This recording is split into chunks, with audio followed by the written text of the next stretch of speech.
Hello there. Once again, Santon from Antonimo Bay. And you know what I haven't bought in forever is a WWE figure. And so I'm on like this really anti-Marvel Legends rant because they're so expensive and they're such BS.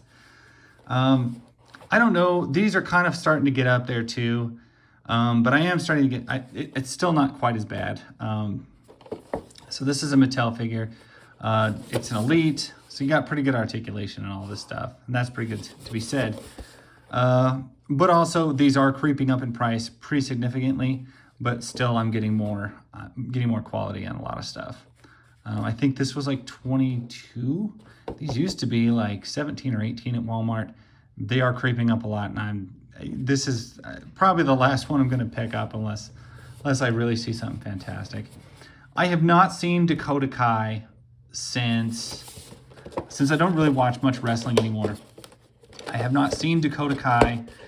I think the last time I saw her was 2019, something like that.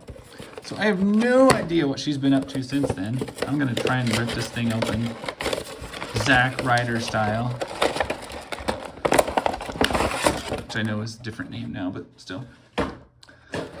Pop this gal out. We get a different hand. That's a thing. They never give you a different hand, hardly ever.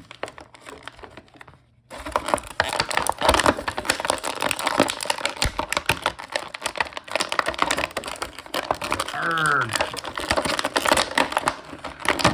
Sometimes I hate opening figures. They're so noisy. I miss when they were all on card. I'm gonna lay her down for a second there. I'm gonna readjust my camera just a touch, so she's a little bit closer in frame here, which I think looks pretty good. As I pointed out, she comes with an extra hand, which, you know what? Let's go ahead and pop that hand in. That's pretty cool looking. Boop. That looks fantastic. We'll throw the mic in her hand. I don't remember her if she was really good on the mic or not. They gave her a mic, and usually that's a good indication that she was. This is a good looking figure. The paintwork, of course, because it's a Mattel. I have never had a problem with the paintwork on a Mattel. I mean, like ever. It's just gotten better with years. And like some of the work on this, and look at it. That's a pretty amazing work on a mass-produced figure. They do a great job with that. With these, because it's an Elite, you get double-jointed knees, single-jointed elbows, because you don't need double jointed. No, oh shit, it is double-jointed elbows. Look at that. Everybody wanting double-jointed elbows, they can finally have it. You get a ball joint at the shoulder, an upper bicep cut, a wrist swivel with a pin that turns. You get a nice ab crunch with these, rotation at the waist, and they've made these little like garter belt strap thingies loose so that they don't like get in the way. Either that or there's some sort of hanging chain. Either way, the way they've done it makes it look right without hindering anything. You get a ball joint at the hips, which are oftentimes pretty stiff and hard to get a lot of movement out of. But you get a nice thigh cut at the top that's always pretty well hidden. Double jointed knees, a swivel at the top of the boot, and ankle rocker pivots. So, and then I think the neck is always just a ball joint or a dumbbell joint. I'm gonna give this figure mad props for the amount of color in this hair. We've got brown, looks like black, pink, and it doesn't look smeary or bad, and some of it is even intertwined, it's twisted. That's cool. That's done cool.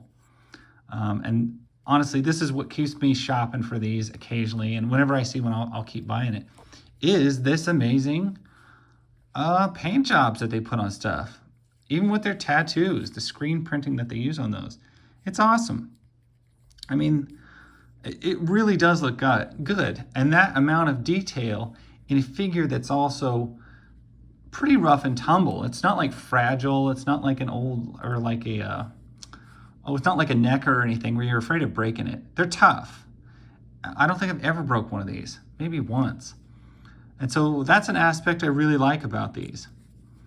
And they have all that detail. So that is one of the things that I love about these Mattel Elite WWE figures is just their durability, and yet they still pay attention to all these super fine details, and I love that.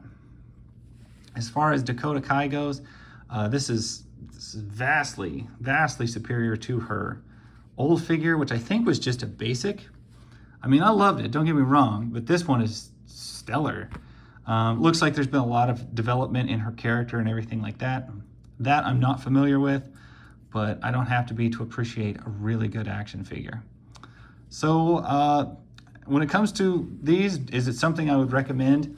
If you're at all into the wrestling scene, or you just have like an old school respect for some of these performers, and you come across this and it looks good, I would recommend it. This one didn't leave me flat in anywhere. I like the design, I like the detail, I like her look. Sometimes they'll do things wrong, they'll give us the wrong kind of weird body proportions. We got none of that with this figure. It looks very good, and this is one I would wholeheartedly recommend.